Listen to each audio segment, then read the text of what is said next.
Hi, welcome back to my channel. Today we are taking a look at the Legacy Bulkhead figure. You can see here in the background I have some other stuff that I will be filming soon. But let's talk about this figure. I've been seeing a lot of people talk about how it's a shell former. This is the only one I've seen of it at my local area. Granted, I don't live in an area known for kids, so there's not a lot of toys. I live in an elderly town. As far as the figure goes, I like it. And a lot of people have been giving it a lot of negative thoughts and ideas because it doesn't hold up to the Transformers Prime Bulkhead or even animated Bulkhead. Definitely not Cybertron Bulkhead. But I think that's why I like this figure so much. Not knocking those, they're great characters, but this was a cool reimagining of a character that does an homage to three different characters, two of which are Bulkhead.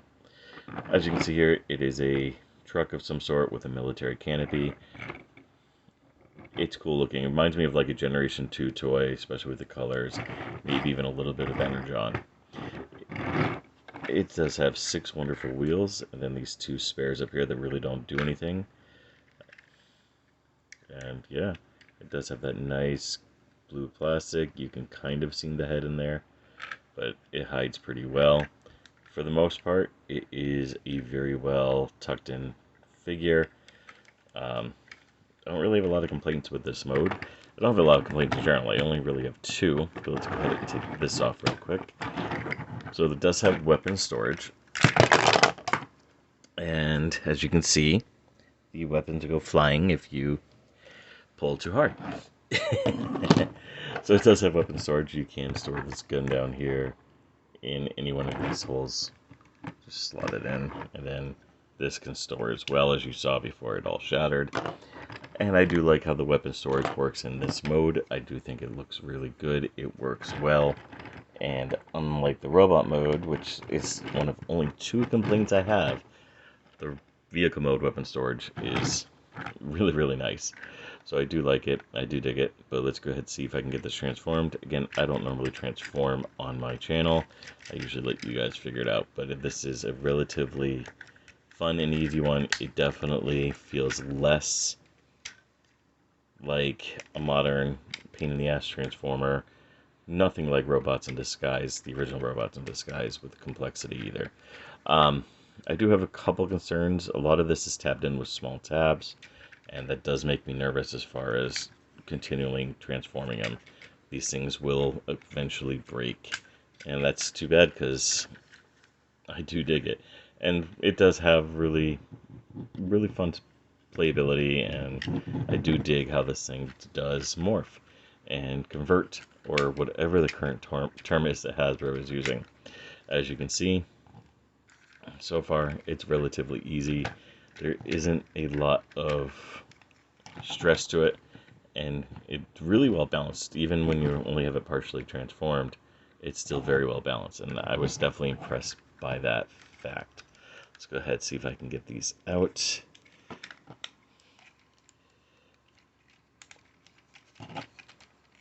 Now there's a small little thing in here that I didn't know about. That to transform it, you have to do that. It comes in robot mode, and I did not see that for the longest time. So I did feel like an idiot trying to transform this the first time I did it.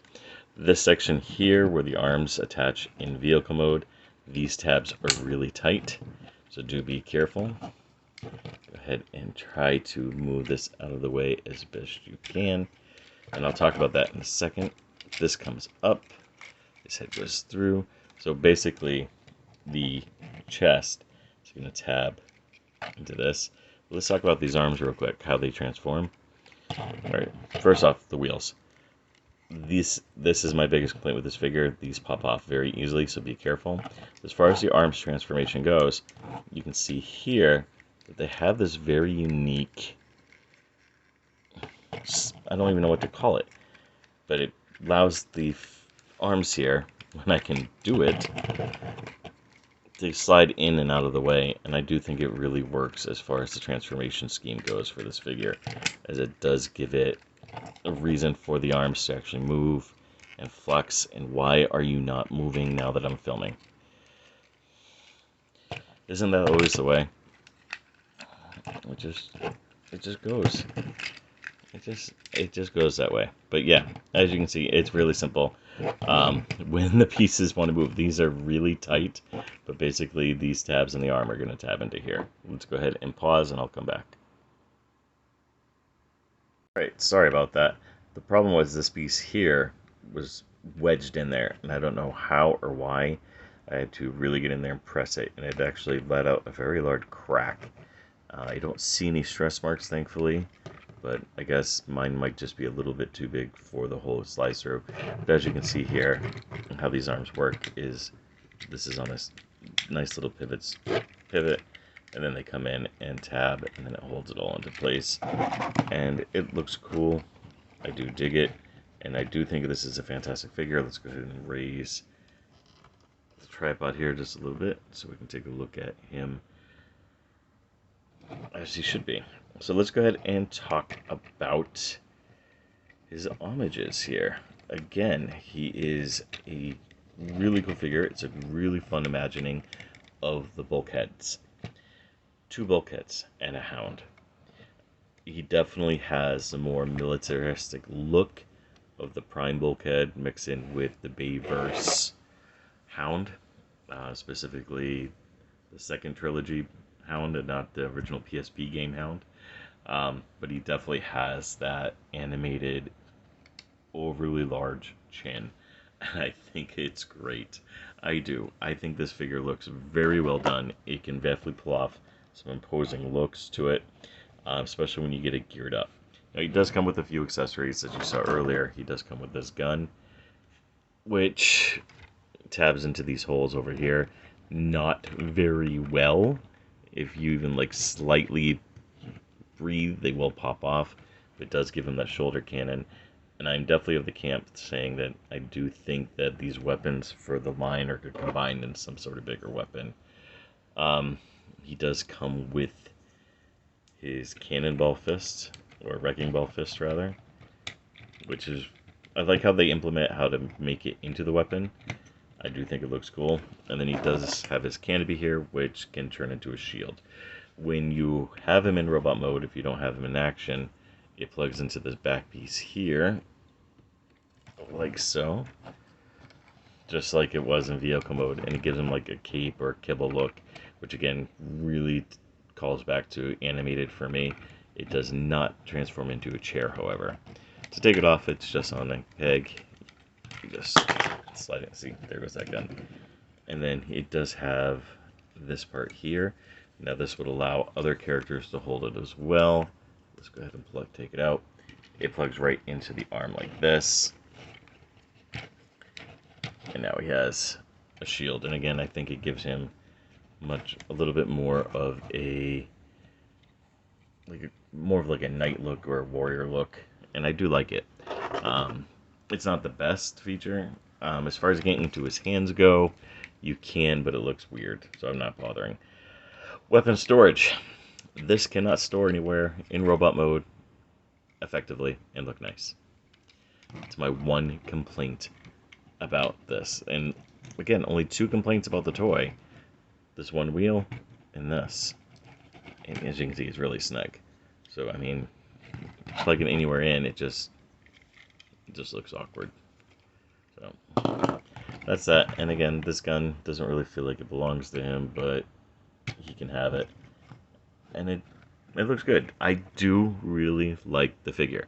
I think it is a fantastic update. It's a fun reimagining. And yeah, it's not going to be for everyone. If you're a Prime fan, I can understand why you'd be a little bit upset. If you're an animated fan, I dig it. But this is definitely going back to Generation 2 with as far as the aesthetic and design. And I like it. And that's what matters to me. But yeah, not everyone's going to dig it. I understand. But one thing to talk about is he does have a little weight to him. Not much, but he is very sturdy. As far as articulation goes, he does get the front kick. He does get a very far back kick. He does get a wonderful knee bend. Feet, because of how his feet design, you do get that. You do get the ankle tilt. Arms can go 360. They can go out. He does have waist rotation. His hands can churn. Head is on a ball joint. It can move, but be careful you pressing your weight down there. His head folds back into his chest. I like it. I dig it. As far as how he looks with other Transformers, I don't have any Generations toys out right now. Let me go ahead and grab Sunstreaker here. And just to show you, I mean, he's on par with scale of a Masterpiece figure as far as height goes. So that's that. Again, I like the figure. It's not for everybody, but if you do like Bulkhead or if you want a new update of a figure, this is a fun one to have. Again, I do think he has a very nice, menacing, and warrior look to him. I mean, that jaw just looks tough as hell. But that's it. Thank you very much for watching. Please comment down below. Tell me what you liked, what you didn't like. All May, or at least the first few weeks of May, are going to be nothing but Star Wars for Star Wars month. So, thank you very much for watching, and I hope you have a fantastic day.